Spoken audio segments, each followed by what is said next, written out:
സർക്കാരിന്റെ കൊട്ടിഘോഷിച്ച K phone പദ്ധതി യാഥാർത്ഥ്യമാകാൻ ഇനിയും കടമ്പകളേറെയാണ്. 1.5 വർഷത്തിനുള്ളിൽ പൂർത്തിയാക്കുമെന്നായിരുന്നു വാഗ്ദാനമെങ്കിലും ഇന്റർനെറ്റ് കണക്ഷൻ പോലും കൃത്യമായി എല്ലാ സ്ഥലങ്ങളിലും ലഭ്യമാക്കാൻ കഴിഞ്ഞിട്ടില്ല എന്നുള്ളതാണ് യാഥാർത്ഥ്യം. വരുതി മുറുക്കുന്ന സാമ്പത്തിക പ്രതിസന്ധി തന്നെയാണ് കെ ഫോൺ പദ്ധതി യാഥാർത്ഥ്യമാക്കുന്നതിന് സർക്കാർ മുന്നിലെ പ്രധാന വെല്ലുവിളി. 2017 ആരംഭിച്ച കെ ഫോൺ പദ്ധതിയിലൂടെ 18 മാസത്തിനുള്ളിൽ 20 ലക്ഷം വീടുകളിൽ സൗജന്യ ഇന്റർനെറ്റ് കണക്ഷനും 30,000 സർക്കാർ ഓഫീസുകളിൽ ഇന്റർനെറ്റ് ശൃംഖലയും സജ്ജമാക്കുമെന്നായിരുന്നു സർക്കാരിന്റെ വാഗ്ദാനം.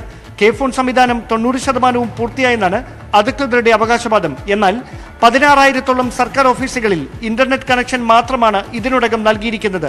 സൗജന്യ കണക്ഷൻ നൽകാൻ നാടെങ്ങും ലൈൻ വേണമെന്നതാണ് യാഥാർത്ഥ്യം.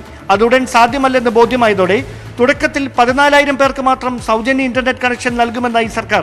ഒരു നിയമസഭാ മണ്ഡലത്തിൽ പാവപ്പെട്ട 100 പേർക്കായി പരിമിതപ്പെടുത്തുകയും ചെയ്തു. കെ ഫോൺ പദ്ധതിയുടെ നടത്തിപ്പിനായി ഭരണാനുമതി ലഭിച്ചത് 1,028.8 കോടി രൂപയ്ക്കാണ്. എന്നാൽ നിർമ്മാണ പ്രവർത്തനത്തിന് 2 വർഷവും ഓപ്പറേഷൻ ആൻഡ് മെയിൻ്റനൻസിന് 7 വർഷവും ഉൾപ്പെടെ 9 വർഷത്തെ കരാറാണ് ഭാരത് ഇലക്ട്രോണിക്സ് ലിമിറ്റഡ് അടങ്ങുന്ന കൺസോർഷ്യത്തിന് നൽകിയത്. ഇതിനായി നൽകിയ കരാർ തുക 1,531 കോടി രൂപയുടേതാണ്. ഇതിൽ 1,168 കോടി രൂപ നിർമ്മാണ പ്രവർത്തനത്തിനും 363 കോടി രൂപ നടത്തിപ്പിനും പരിപാലനത്തിനുമെന്നാണ് കരാർ.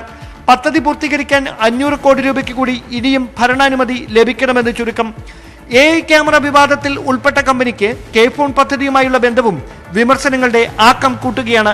പിണറായി വിജയൻ സർക്കാർ കേരളത്തിന് മുമ്പിൽ അഭിമാന പുരസ്സരം കാഴ്ചവെച്ച പദ്ധതിയാണ് കെ ഫോൺ. സംസ്ഥാനത്ത് ഇന്റർനെറ്റ് വിപ്ലവം സൃഷ്ടിക്കുകയായിരുന്നു ലക്ഷ്യം. പക്ഷേ ആ ലക്ഷ്യം യാഥാർത്ഥ്യമാകാൻ ഇനിയും കാത്തിരിപ്പേറെയുണ്ടെന്നതാണ് യാഥാർത്ഥ്യം. തിരുവനന്തപുരത്ത് നിന്ന് ഡാൻ കുര്യൻ, ന്യൂസ് 18.